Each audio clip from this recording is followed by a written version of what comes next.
Harmy, England slipping to a five-wicket defeat against Australia. I know that you watched it. I watched it as well.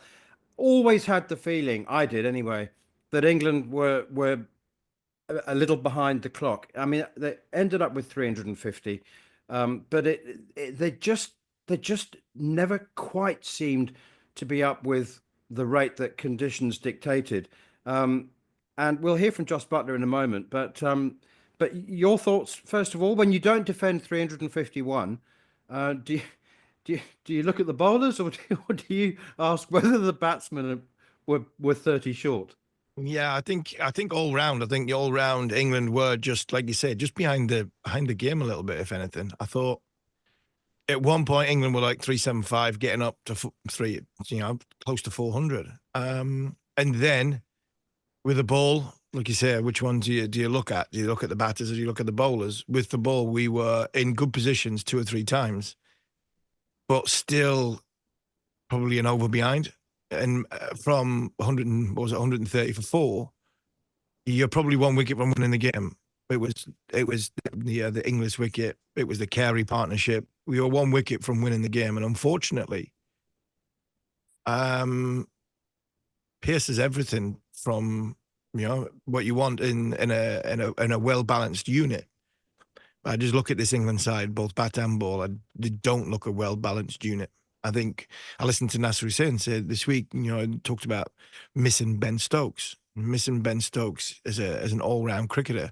I actually think they're missing someone like Moeen Ali, that number seven and more sort of canny with a ball, calm under pressure, just taking sting out of the game, working well with Adil Rashid. I think that was the we were probably missing a second spinner more than the bowling all rounder, because I think we had them. So it's disappointing. We heard obviously Herschel Gibbs looking to try and make a name for himself, trying to blame Ben Duckett after getting 165. But I mean, if you get 165 in an ODI and you lose, I mean, it's very difficult to blame Ben Duckett for that. But I just think all around, I think England just don't look balanced. And now you've got Kos out and Rian Ahmed in. You scratch your heads to go, did we pick the right squad at the very, very start? And did we assess the conditions when we were trying to pick a unit to go and play and try and win the Champions Trophy? There's a lot of head scratching going around that from a selection point of view, the way we're playing and everything that goes with English cricket at this moment in time. And we are just coming up short. Okay, let's hear from Jos Buttler. It feels like we've had him on repeat. It's the same loop, but I promise you, this is a fresh clip of the England captain. I think the longer it goes on, hopefully the closer you get to winning, and the optimism and the belief is very much there in the team. And sometimes you put in a really good performance, but the opposition are desperate to win and can play well too. So I think we have to be proud of the way we played today and the way we performed, but give credit to the opposition for just being a little bit better and getting over the line. Leaves the equation pretty simple really now, doesn't it? Win your last two games and hope to get that's enough to get in the semi-final. Yeah, absolutely. That's the way this competition's set up, and every game's a must-win. Harmy, we were talking over the last couple of weeks about how many of the England squad are absolutely locked in. I mean, who's in for the next 2 years till the next World Cup? It occurred to me, I mean, not giving up captaincy because there's no replacement is like the worst possible reason to give up the captaincy. But if Jos did say to Brendan McCullum or Rob Key, I've had enough, I'm not enjoying it anymore, not right now, but at the end of the tournament, if they don't make the semi-finals, who would be appointed vice? Who's the next man in line? There's two obvious choices that's in there. I don't think there's any choices outside. I think normally when you get to these sort of conclusions, there's somebody that's not in the team that's done well in either franchise cricket or domestic cricket that is a left field selection. But I don't see anybody, because England simply, from a selection point of view, don't want to pick anybody from the sort of outside the pathway. So I can't see anybody on the blind side coming in. In the group, you're looking at Harry Brook. Harry Brook is having a little bit of a struggle at this moment in time. He's not, especially in the white ball arena. So I think Harry would be the obvious choice, having given being given a crack last year at the Superchargers in the 100 and did reasonably well. And the other one, probably a little bit more left field, would be Ben Duckett. And I know there'll be people saying, please, I mean, he goes in front of a microphone once every 7-8 games. Can you imagine going in front of a microphone before every single game? I think he'd be fine. And that'll be quite good because he's an honest lad, and he gives the media a line that sometimes it doesn't go down well with the management. But hey, I think that lad's got a very good cricket brain, and I think he'd be a good captain. So these are the runners and riders. Everybody else, I don't think Phil Salt's guaranteed his place. The order of how England go into bat needs looking at for me. Jamie Smith's just coming into the game. He's never batted 3 in an ODI before, and he's thrust into that, so he's not a captain. You've got Root, who's been captain, and I would imagine run a mile if the name was even mentioned. So you get into Liam Livingstone, who again is not a guaranteed starter. So all of a sudden it comes down to 2 names, and that probably is Ben Duckett or Harry Brook. But England Joss is right there. They're getting a little bit closer, but I just think the dynamics of this group and the balance of the group is why we're not getting over the line. You mentioned Herschel Gibbs there, and like you said, he's maybe a little bit of attention seeking, and he was a rogue and a maverick during his playing days, and he certainly was very good at playing the fool. He was a village idiot for a lot of the time, but he's 50 years old now, and he has he has a tendency to sometimes speak the hard truths. I tell you what, he doesn't spare the South African team either. But what he said on Twitter was, if you're going to face 143 balls, you need to have closer to 200, not 160. And as you say, I mean, Ben Duckett's a brilliant innings, absolutely magnificent, 165. But is there any semblance of truth in conditions like that? If you're going to face 143 balls, is there any part of you at all that might concede that Duckett might have been a bit quicker? Not for me. Not for me. If anything, you have to look at the rest. You can't look at a man who's got 165. You can say he should have gotten closer to 200, but he might have got closer to 200 if other people were up in a scoring rate at the other end. If it was going at the other end as well, then Duckett goes and the momentum flow that keeps going with it. That for me is more where I see England's issue. You've picked Root to play the anchor role, the holding role, and I thought the partnership between Root and Duckett was excellent. It was really good, but I'd like to see Root at 3. Jamie Smith, I mean, coming into the side, I can see what they're trying to do because they did it with Tom Banton, and it worked a little bit in that 3rd ODI.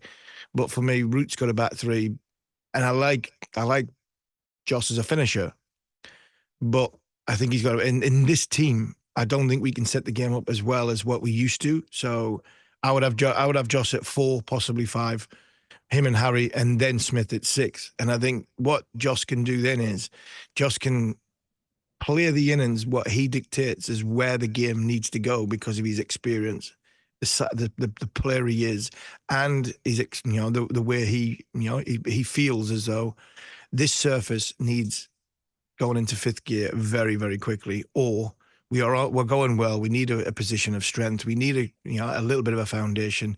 And with 5 overs to go, I will go because I've faced 65 balls, and I'll get individually over 100, and we will get to 375, which will take the game away from it. I think that's what this team needs. I think Buttler needs to go that little bit higher. I don't think he needs to swap with Smith and go him at 3 and Smith at 6. I think Root's got to go back to 3, but I think Buttler at 4 or 5. In game dictating where the game's dictating to go, I think we need our best player to go and identify these situations. And I think at number 6, I think we run out of steam a little bit, and then I think the Aussies squeezed us very, very well. So I don't think there's anything in what Herschel Gibbs is saying other than he's trying to attract some attention for himself. Just for clarity's sake, I completely agree with you. I think that was a village idiot comment. And I think that if Brook, Buttler or Livingstone had come off, or 2 of them had come off, England would have got closer to 400. I don't think that a guy making 165 of 143 balls deserves any criticism whatsoever. So just a quick word on Rian Ahmed. He's been carrying a lot of drinks on a number of tours now, and is increasingly the perception that they like the idea of Rian Ahmed rather than the reality. I mean, are they going to play the lad or not? Well, I think though, again, it comes down to this: are they going to be bold? Are they going to be brave? Or are they going to continue with this, pace like fire? And we're going to bowl three bowlers of 90 plus miles an hour, and that didn't work. It didn't work. It might work in Australia, it might work in South Africa, it will work in England. In that part of the world, to be fair, I thought Wood bowled really well. I'm obviously a bit biased, but I thought you look at the figures of Wood and you look at the figures of Archer. Comparison, there was none. I thought Mark bowled really, really well. He got some tap later on, but I think the tap he got later on was down to the game situation that he was trying to get a wicket. He needed to get the opposition out, and he risked a little bit more. As a strike bowler, you have to do that. It just looked, Jofra was just a little bit off. It looked actually a little bit off colour rather than anything injury-wise. I've seen him on the bench, and he was off, and he had a few, there were throwing drinks into him, and you could see he did not like one bit what he was drinking. So that tells me he was probably a little bit poorly, and he'd come back stronger in this next game. If I would play Rian Ahmed, bat him at number 8 and try and get him to bowl 10 overs, because I think 10 overs of Rian Ahmed, a little bit of difference, I think would be a lot better than having another 90 mile an hour right arm seamer who's just trying to hit the deck. We've got 2 of them already. But then the balancing act from a captain's point of view of how you construct 50 overs will be a little bit different for Jos Buttler, because he'll have obviously more spin bowlers than he will have seam bowlers. One thing they must do against South Africa is win the toss and bat, because South Africa are right back into that groove now. They're brilliant at batting first, as they were in the World Cup 18 months ago. They bat first, they put 350 on the board, and they're a very hard team to beat. So get them chasing. That's where they're vulnerable.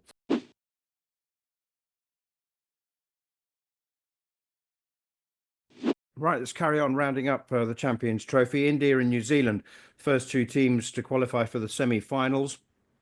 India remains strong favourites. It was interesting to hear Pat Cummins, Australia's non-playing captain, non-travelling captain, saying that, of course, India have an advantage playing all their games in Dubai.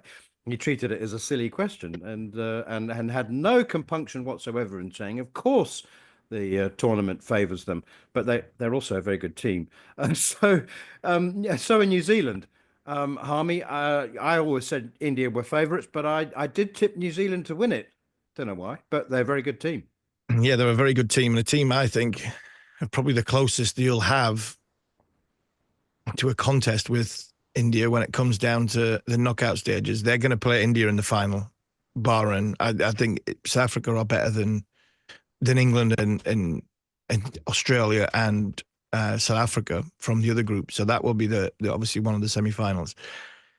You allow for a bit of brilliance, but New Zealand have got brilliance. You just look at that Rachin Ravindra century. I mean, it was a fantastic innings. He is a top player. They've got balance, a bit like away from England. They've got the right players in the right holes, doing the right roles, and making sure that they're getting comfortably 10 overs at their number 1 bowlers. And their part-time bowlers are doing an adequate job. And they're the sort of runners and riders of explosion, and people that will bat for the length of 40 overs at the top of the order is a good mix, and I think they're a very, very good side. It's a shame for Pakistan because they've worked tirelessly hard to get the Champions Trophy on. Unfortunately, they're just not good enough. They've just been not good enough. They're in a group with India. If they were in the other group, if they were in England's group, they might have had a chance. But I think India and New Zealand were just far too strong in that group. And what Pat Cummins has said, he's 100% right. Obviously, that's not me trying to sort of back the Australian captain up. He is 100% right. It is India's bat. It is India's ball. Here's one for you, man. right? At the start of this tournament, once, and I'm going to say something stupid like Herschel Gibbs now, but once India were playing all their games in Dubai, every single member of every single team, all the other teams should have 2 extra picks. Every single one should have a 17-man squad, not a 15-man squad, with them allowance of being able to bring in an extra batter and an extra bowler into their squads for the possibility that they would have to play a semi-final or a final in a place which is not Pakistan. That, for me, and that sounds ridiculous, but the goalpost got moved so far for India to know that every single game they're in the same dressing room, on the same pitch, in the same warm-up facilities, in the same hotel, everything that goes with it. The opposition, the other 7 teams needed some sort of difference. For me, I'd give them 2 extra picks. You have an extra batter or an extra bowler, ideally a spin bowler. So an extra spin bowler would be brought into the other 7 teams with a view that they might have to play they might have to play a game against India in semi-final or final. So that's my stupid comment for the week. But something needed to be given to the opposition, because again, it's not fair. It's not fair. I understand what's happening. We've covered the politics of it. But India are the best team in the world. And if they'd been playing on the moon, they'd win this tournament. But there is a marked difference between playing 3 different games and 3 different stadiums, or you play all 5 games if you get to the final, staying in the same bed, practicing on the same facility, eating at the same places. It's not as different. It's not the same as what everybody else is having in the tournament. So Pat Cummins is right. The only reason it sounds a ridiculous comment is because it would never, ever, ever happen. It makes absolute logical sense. I think I think Herschel Gibbs would be really proud if he'd come up with that. Do you know what I like about India? I think it's very clever, and I've always admired this, and I'm surprised that more teams don't do it. You've got to have the right player, but this creating artificially long batting depth by moving their number 8 to number 5. Axar Patel's a really, really good cricketer, and you'd see him at number 8 and think, oh yeah, he's dangerous there. But because he's batting 5, you've got Jadeja at 8. I mean, Axar's good enough to pull it off at number 5. But I just, I mean, do you remember the old days of pinch hitters? I mean, that was a bit ridiculous. You'd have Javagal Srinath batting at number 3. And Yeah. you'd have a sort of, you couldn't do that now. The game's moved on. But I just think that's a really cunning move. And you look at that Indian team now, and you just think, Jadeja at 8. Yeah, I mean, you're spot on. You're right. The pinch hitters, we've got one coming on next. And Chris Silverwood, he used to go in at number 3 for Yorkshire. Darren Goff used to go in and bat number 3 for Yorkshire. Again, comes back to my comment in the first section. One player that we miss badly is Moeen Ali, because Moeen Ali could go from 7 to 3. Moeen Ali could go anywhere he needed with a left-handed, right-handed combination and be explosive. So that, as well as the 10 overs, is massive. But you're right. Having that person who can go up the order, lengthen the tail just by sheer volume of numbers of taking time out of the game. I'm not sure Bryden Carson's in that position. I'm not sure Jamie Overton is in that position. But it just goes round to say that India have got 11 players better than anybody else in the tournament. But the closest team to them, I think, at this moment in time is New Zealand, who is in their group, and look at their side in such a way that every time they bring somebody in, he stands up and performs. Ratchan Ravindra was out of the team for the first game. I think there was an illness or an injury. He comes in for Daryl Mitchell. He gets 100. Will Young came in before that. He got runs. Tom Latham's in superb form. You're just waiting on Kane Williamson to kick in. And then this New Zealand side, with their bowlers, they've got a good all-round attack. You've got to fancy them to get to the final alongside India. Yeah, it's so good to see Jameson back, I must say. Yeah. Now then, Pakistan, for all the advantage that India have for playing all their games in Dubai and being based in the same hotel, Pakistan have been eliminated. They've only played 1 game at home. I mean, you travel to Dubai, you host your first ICC event for over a quarter of a century, and you can't even get eliminated at home. Yeah, and it is such a sad thing, because you could see how hard they've worked. We've had countless number of people on from Pakistan over the course of the last 6-8 weeks, talking about the pride of hosting a major competition since 1996, and then to go out in a little bit of a whimper, not in your own, I mean, not even in your own back garden. They've gone out in Dubai. It was a tough game. They needed that first game not to be New Zealand. They needed the third game to be New Zealand, which would give them a little bit more of a run in the tournament. But unfortunately, like England in 1999, I mean, they were out of the tournament before the World Cup song started. So it's just a shame. It is a shame because I love that part of the world, both India, both Pakistan, Bangladesh and Sri Lanka. They give so much to world cricket. But I just think at this moment in time, because of the politics between India and Pakistan, I think Pakistan are getting pushed more and more away, not into the abyss, but I think they're getting pushed more and more at an arm's length, which I don't think is fair. But saying that, their team just didn't perform. I don't think their team was good enough, and I don't think they were as balanced as in a 1 to 11 as what India are, or New Zealand are, or maybe South Africa, because I think South Africa got a well-balanced side. I think ability-wise, they're just a little bit short.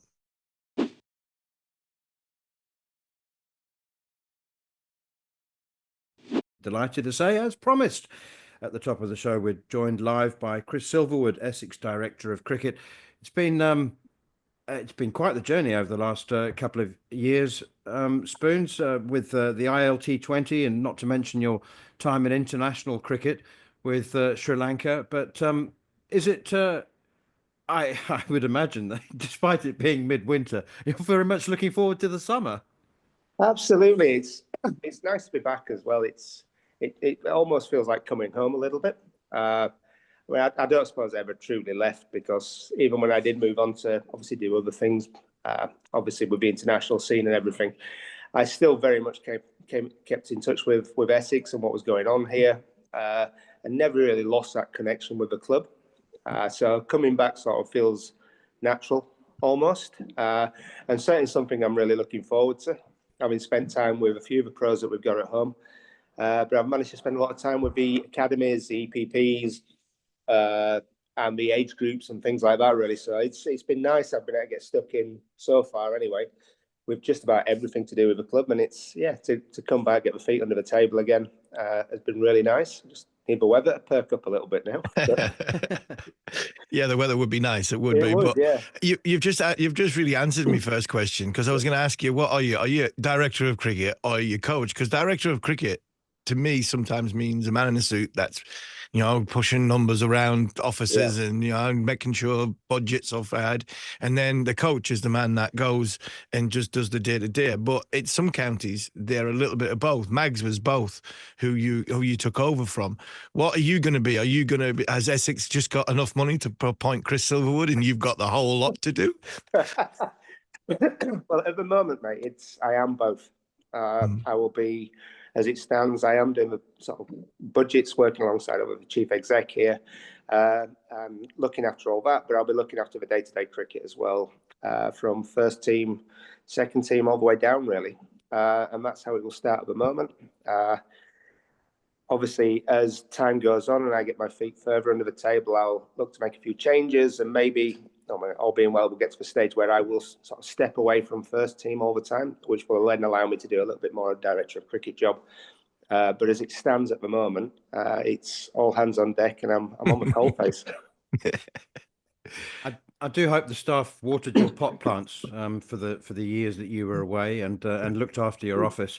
Tell us a bit about the playing staff, then, Spoons. Obviously, that we were talking to Graham Swan a couple of weeks ago, and he was highly complimentary about Sam Cook, because I asked the question that, the pathway into the England team seems to have changed, and it's less now dependent on performances in county cricket and more, well, I don't know, Lions and A-team and under-19s and that kind of thing. But you've still got Simon Harmer and a couple of big names who've been knocking on the championship door for a long time now. Yes. Are there young players coming through as well?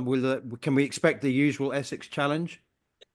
I would hope so, yes. I mean, that's certainly the aim of everybody that's here at the moment. I think we used the term "make our presence felt" last time we got promoted into the first division last time I was here. But I think certainly everybody expects the challenge, and that's what they want to do. Everybody from the senior pros, like you've just spoken about, to the guys that you know, I mean, your Coxers, you know, Fanes, your Peppers, all these guys that are sat there, to the youngsters coming through. We're not operating on the biggest squad, obviously, on the county circuit. We appreciate that, but we do feel that the quality is there to make sure that we punch above our weight again, which is exactly what we intend to do. You're right. I mean, when it comes to Cookie, we've got a fine bowler there. And I mean, just speak about him for a second. He's been away with the Lions in Australia. He's done well there. He's shown his quality out there, what he can actually do on the Australian pitches. Year in, year out, he's produced in county cricket here. He's put the performances in. He's done that, you know, I mean, all around the country. He's played on all the grounds and showed that regardless of conditions, on what wickets, flat, spicy, whatever it may be, he can bowl.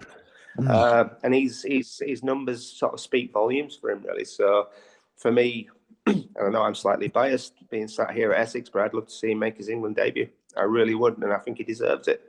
But obviously, those decisions are left to other people. But I think Sam's done everything he can possibly do to put his best foot forward there. Yeah, we spoke to Sam. It was just after the first Kookaburra round last year, where all the talk of the Kookaburra ball and the flatter pitches and 78 mile an hour, 82 mile an hour bowlers don't work.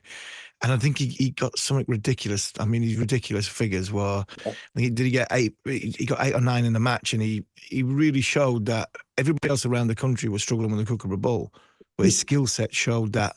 And I think that's when the Lions have obviously shown interest in the winter. But you've got a lot of players who are knocking on the door. You said you're punching above your weight, but the likes of the Peppers, the likes of Cox and Cook especially, there are players that are knocking on the door from Essex, and it shows from the way you've sort of performed in the last few years. Where do you see Essex's challenge first, early part of the season? Because you said you didn't have a big squad.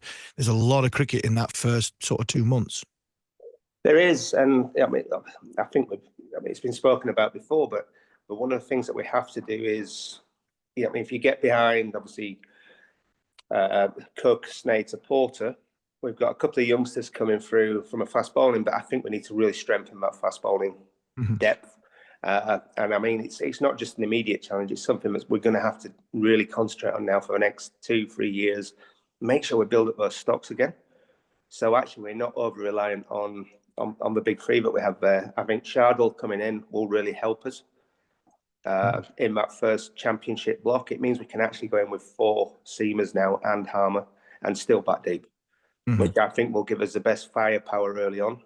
And it takes some pressure off Harmer because, you know, I mean, we have been a little bit over-reliant at times on Harmer.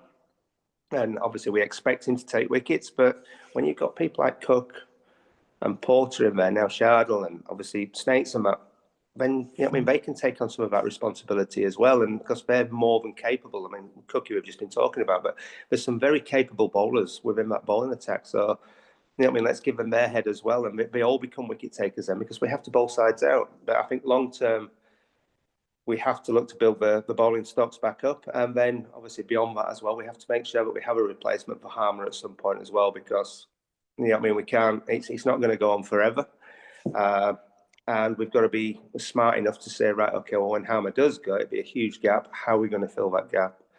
And we have to work very hard with our youngsters that are coming through to hopefully, that may be a young Essex lad that can come in and do that.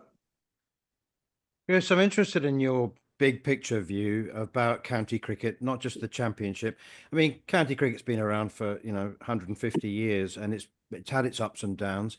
But now is a period of uncertainty and a certain amount of, unsettling developments for members. I'm talking about, the hardcore members. The sale of the 100 is all very bewildering, and there seems to be the growing divide between the big counties, the haves and the have-nots. Can you pour some oil on troubled waters and reassure everybody, reassure the members and us that everything's going to be all right? Listen, I don't know how much reassurance I can give because, again, I've been spent at least 7-8 years out of county cricket. Coming back in, the landscape is definitely changing. There's no doubt about that. We're seeing that in the way that players are choosing to approach contracts as well. I mean, we're seeing people pulling out of county cricket, pulling out of English cricket to then go around and bounce around playing franchise cricket. The fact is, we're never going to put that monster back in its box. It's there. There is good money to be had by these players going around the world. You can't blame them for wanting to do that. Some of them at the stages that they're at. But it does mean it's difficult and it's hard to make sure that we're keeping hold of our best players and getting them out on the county circuit for us.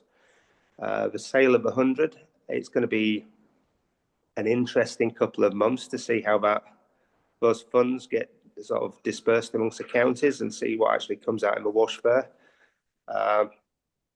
And yeah, I mean, it's going to be an interesting couple of months watching that one. I'm curious to see how it all pans out myself, to be honest.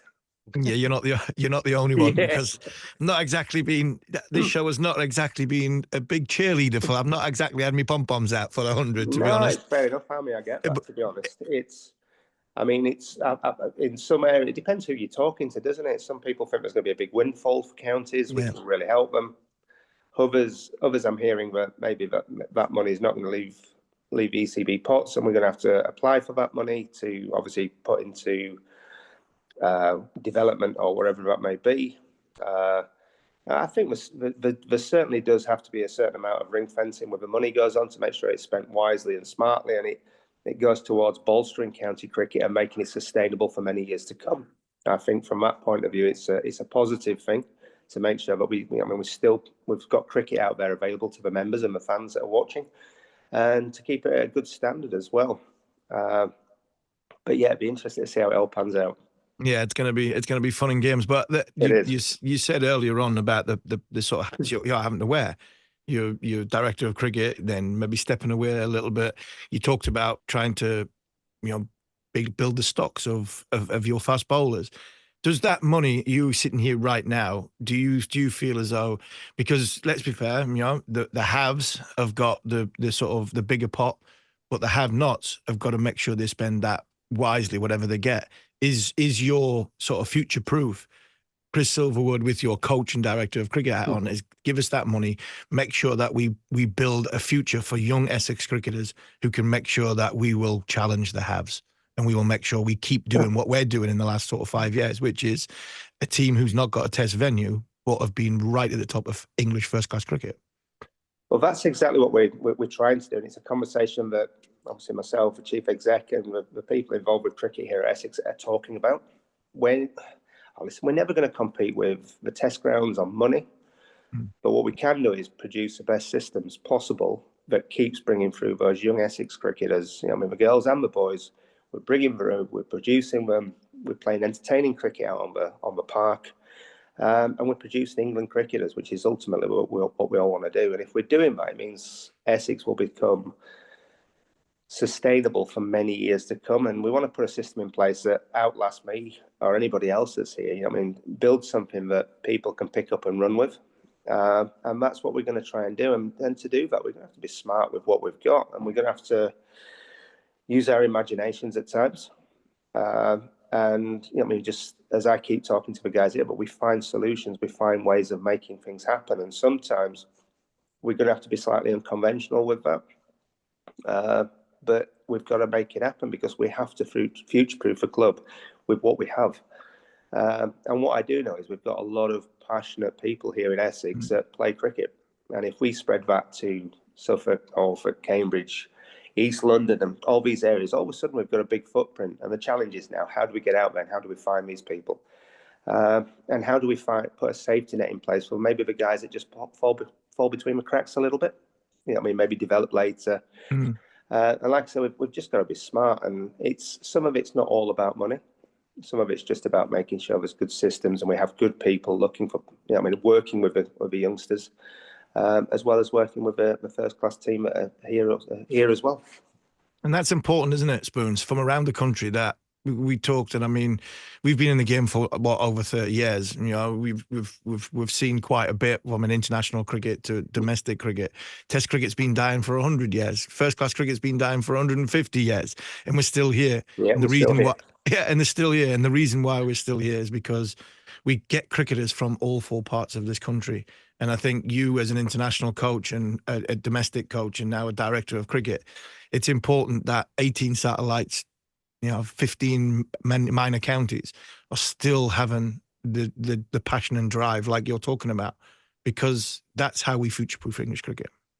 It is. I mean, you're 100% right. How else do we do it if we're not, putting systems in place and supporting these people that are out there doing that?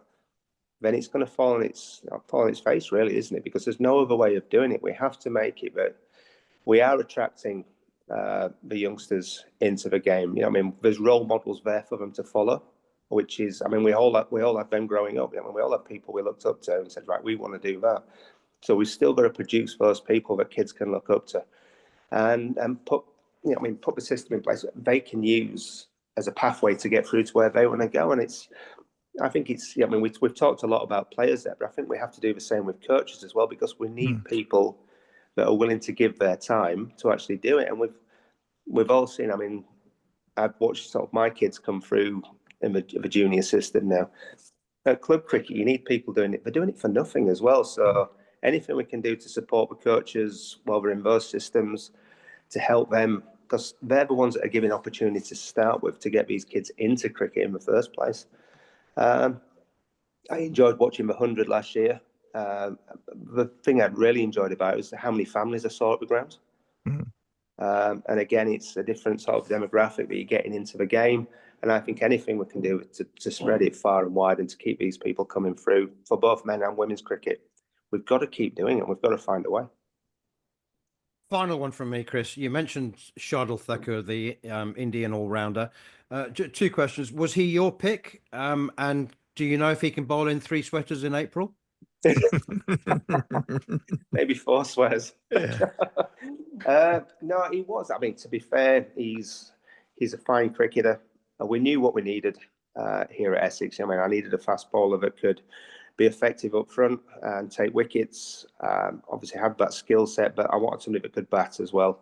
And he just fit the bill, to be honest. And it just so happened that I was sat with somebody in the ILT20 that had his telephone number as well, which really helped. He just put us in touch, and the rest of it's history, really. But from speaking to him on the phone, I think he's got a good character, and I think he will really help the dressing room. He's got, when we talk about people that have got passion and fire about playing, he wants to get back in that Indian Test team. And this is a great platform for him to do that. So he's coming, he's hungry. Like I say, his skill set will suit what we need, and I think he'll bring a lot of experience to some of our guys as well. Whether he enjoys the weather or not, we'll find out. I'm sure we can find more jumpers for him.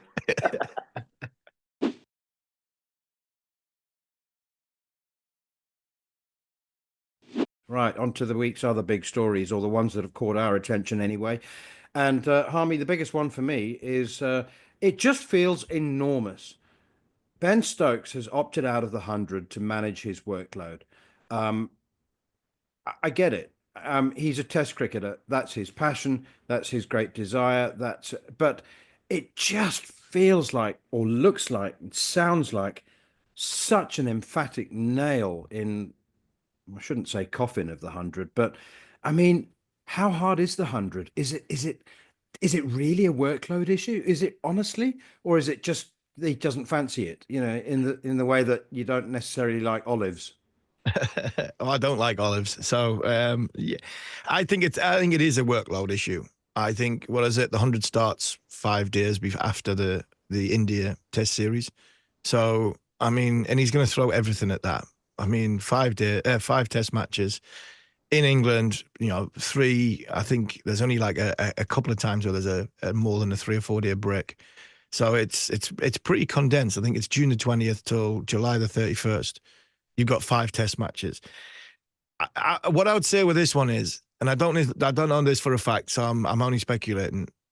I think it's better that Ben opts out now, with a view that he might go in depending on how the Indian Test series goes, rather than getting to the point of signing for the Superchargers, playing 5 Test matches, getting to the eve of the first day of the 100 with all the with all the razzmatazz that the 100 is, and then pulling out. I think that is a nail in the coffin for the 100. So I actually don't mind him. I don't mind him because I want him to play.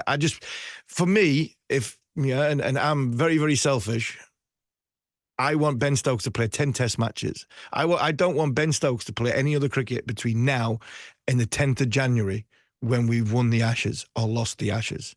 I don't want him to play any other than 10 Test matches. Yes, he'll have to have a little bit of a warm-up in between to try and get himself going.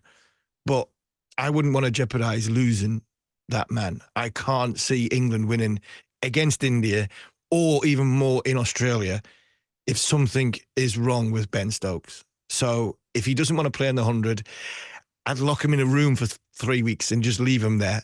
Give him all the mod cons. I just wouldn't. If I was Rob Key, I'm not letting him play anything because I think he's so important to us.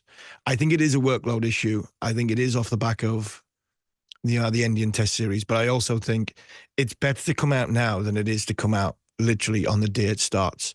Because, like I said before, there's 5 days in between. So that's why I think it's a good thing for English cricket that Ben Stokes is not playing in the 100.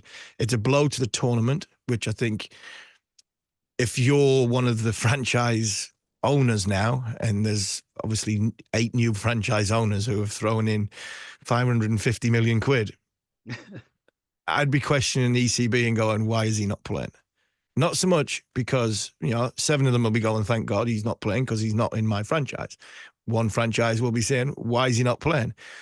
I think the tournament needs our best players, but I just think this 1 year we have got far too much on, which is 5 against India, 5 against Australia. We can't lose. We can lose any one of our other 11 players. Well, no, not other 10 players. I would say no, we can lose any one of them other 9. We can't lose Root and we can't lose Stokes for India and against Australia, especially Australia. And I think that, for me, is a sensible decision. Okay, good. I'm convinced. It wasn't anything about Ben Stokes, to be honest. It was very much, as you say, it's just a massive blow for the tournament. And it's 10 days after all that money was raised, the owners are thinking, oh, what have we actually bought? Anyway, Steve Smith has signed for Welsh Fire, although there is a date clash, isn't there, with the MLC, I think. So he's also signed for the Washington Freedom. So I'm not sure how that's going to work. Steve Smith signing for Welsh Fire. Any other signings? Just to grab a couple of off the top of your head that caught your attention. Klassen. I mean, the MLC clash between that and the 100 is not as big as what it was last time. So I think that's why the crossovers is only 1 or 2 games. I don't think it's as bad as like half a dozen games like last time. So Henrik Klassen, I think, is a good one. Nicholas Pooran's a little bit of a blow because I thought he had a good tournament last year. He's won that. I think will be a little bit of a blow for the Superchargers because I think he was a good signing for them. The draft's going to be the interesting one for me because there's quite a few England names going into the draft. You look at the likes of Jamie Overton, Crawley, Lawrence, Wokes. I'm reading off Will McPherson's tweet here. Milan, Gregory, Topley. They're all the big names that have gone into the draft. So they could be playing for a different franchise than what they were last time. But I think Rashid Khan going to, he's in the tournament at the Oval. You've got, Kane Williamson, which was announced last week, which I think is an interesting selection, but it's a good one. It's a big name coming and a common influence at one of the London franchises. So I think all in all that they're pretty good. I want to see the one thing I want to see is Welsh Fire pick a unit which I think is well balanced because I think the last couple of years they haven't had a great side, and I think Johnny Bairstow Johnny's been retained, so Johnny, he's there. Cola Cadmore's been retained, Abel's been retained, Luke Wells has been retained. They've got probably the biggest selection from a draft coming in and new players because I think they've identified that they weren't probably up to the rest of the teams in the tournament. So Look, it's exciting because of what the money that's gone into the game. It's a bit of a blow that Stokes is not there, but it's in the grand scheme of things, with what's coming up with England, I don't see too many of the England players, being in a position where they're going to play the whole 100, because I think that would be madness. Okay, as always, we're running out of time and we've still got to come to the final word. Two stories of interest. Hampshire signing England opener, former England opener Mark Stoneman on a 1-year deal. That was of interest. Middlesex signing Josh Little. I think that's a very interesting signing, although Cricket Ireland do need to agree to a non-objection certificate. But the story that I want you to start with, Harmy, is Mo. You just mentioned him already. Moeen Ali, set to bow out from domestic cricket, retiring from cricket, but he's opted not to play for Birmingham Phoenix in the 100. But he's going to bow out with a player coach role with Warwickshire in the T20 Blast. Yeah, it's obviously a wonderful career is coming to an end. We say coming to an end because he's still going to play in the Blast, which is great. I think that's another message to the ECB, that the players enjoy playing 2020 cricket and they don't like playing in the 100. So I love Moeen Ali. I'm trying to get him to come on the show, and I think he's going to come on in the next couple of weeks. So it'll be good to hear from his voice, because he doesn't speak a great deal, but when he does, I mean, he's an honest character who speaks a lot of good sense. And when you hear that he's going to play a coach, I enjoy that, because some of our young players are going to work with, one of England's all-time greats. And he is one of England's all-time greats. In the last 10, 15 years alongside Adil Rashid, Moeen Ali has been one of the most important sporting figures in this country because of the way he conducts himself, the way he goes about his job. Obviously, he is a brilliant character, and I think it's going to be sad at the end when he does finish for Warwickshire. But to go on the coaching, that tells you that he's still got a huge passion for the game. I'm sure he'll still be playing overseas tournaments, but we're not going to see him in the 100, but we will see him in the Blast, which is very, very good, and good for Warwickshire, because their last sort of 2 weeks have been a little bit of a turmoil with Westwood now as coach and Robinson gone. I'm pleased for my old mate Rocky, Mark Stoneman. I think Hampshire needed somebody at the top from an experience point of view with Vincey going. I still would love somebody with some common sense just to have a word with James Vince to say, look, if you are allowed to play 5 championship games, if we can fit you in, if you can fit us in, and we will like to sign you and we will let you play. These NOC certificates for somebody like James Vince, I think, is a little bit of nonsense, but I think Stoneman going there is a good thing. And yeah, let's see what Jos Little can do over the interest. That I like this in this little story, because a little bit like the Will Smead one. You throw all your eggs in one basket and you go, right, I'm a 2020 gun for hire. And if it doesn't quite work out, where do you go? Will you come back to and you rebuild it? I'm not saying Josh Little is rebuilding, but all of a sudden you're signing a deal for Middlesex in all multi-formats. That tells you that, the gravy train of the shortest format of the game, the grass isn't greener on that side. You have to come back. And, what gets you into that position, making sure you bowl on consistent basis. And unfortunately, when you are a gun for hire, you don't bowl enough, you don't perform well enough, and unfortunately, you have to take a step back. So good for him. And also really interesting to see Hampshire letting Mohammad Abbas go after 4 years and 180 wickets in the championship. So Notts will gain. Hampshire said they had to rebalance their squad. They need an overseas batsman, don't they? So they've let Mohammad Abbas go. Right, let's move on to the final word then, Harmy. Got a couple to choose from. Let's start with the signing of Cameron Green by Gloucestershire, which was enabled by the generosity of an anonymous member. I didn't think that was allowed. I didn't think it was allowed. I thought Me too. I thought, oh, I read that. Oh, that's a bit naughty, because that opens up a hell of a lot of, under the table payments. Absolutely. When you look at teams that have broke the wage structure, the likes of Surrey and Durham got done for it. And, we were top heavy with experienced players, but we obviously won championships. So your wages are going to go up. So if you're starting to say, look, we've got a rich benefactor and he's going to pay his wages, I mean, I'm sure every single sponsor at the Oval Invincibles or at the Oval, I'm sure Gareth Batty's going knocking on the sponsors' box doors and going, right, will you put him on your wage bill and we'll have him back number 5 for us and come in with an absolute superstar every single game. I thought that was, I quite like the fact that Cameron Green is coming to play because that boy is talented. But how they've gone about it, I didn't think they'd get that one through. I thought that was a comment that probably should have said in-house. I found it very curious.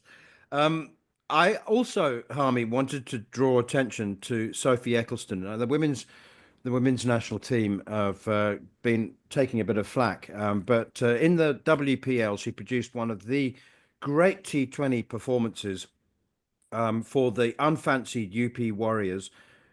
She batting at number 9, made 33 off 19 balls.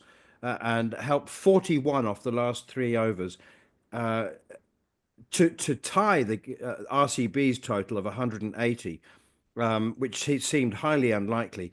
She was then charged with bowling the super over and had only 8 runs to defend and did it. It was a phenomenal, one of the great performances in T20 cricket, never mind women's T20 cricket. And it was. I just wanted to, brilliant. Yeah, it was. It was brilliant. And when you look at it, it's that word, isn't it? That just, I mean, it just sends shivers down a lot of people's spines from England and from Australia. The Ashes, Ashes. The word Ashes puts a huge amount of pressure on individuals. I know, I succumbed to it in the first ball in Brisbane. It puts a huge amount of pressure on individuals and teams, especially when you're playing in the opposition's back garden. Unfortunately, England were put under so much pressure individually and collectively that when you go away from it, the feel of relief is massive. And not only as Sophie, but Skipper Brunt, she's performing well in the Women's Premier League as well. So and so was Alex Capsey. I seen pictures of them 3 on social media the other day. They just seem to be, enjoying their game of cricket again, as opposed to the goldfish bowl of Ashes cricket. It's tough, and when you are behind, wow, I mean, the world just feels a hell of a lot smaller. And I mean, India is not. It's not a great place to go when you've just been to Australia and under pressure, and the amount of people that are in that country. But boy, I bet you they feel a huge amount, lot of difference when it comes to how they go about their performance, especially from a relaxation point of view. And finally, the two final words. USA bowled out for 122 by Oman in an ODI, won by 57 runs. 7 runs, yeah. and the other one that caught my attention was the Indian national anthem being played. The Indian national anthem being played before the Australia against England ODI. And do you know what? Just judging by the television pictures, I don't think that half the players even realised that the Indian national anthem was what was being played. No, I must admit, I had a chuckle when I heard that, and it was right. If India, you're not going to come to our country, we'll still play your national anthem. I think they've got to had it ready, didn't they? They had it ready just in case there was a last minute flyover. Right, we've changed our minds. We're going to beat you in your own back garden. We're coming to play in Pakistan, and I think they just got a bit excited and decided to play the Indian national anthem. It seemed more of a joke than anything else. So yeah, it did give me a little bit of a smile. And we'll have more smiles for you next week. You've been listening to Following On talkSPORT 2 with me, Neil Manthorp, and former England fast bowler Steve Harmison. As I said, we'll be back at a similar time next week to look ahead to the Champions Trophy semi-finals. But for now, this has been another edition of Following On.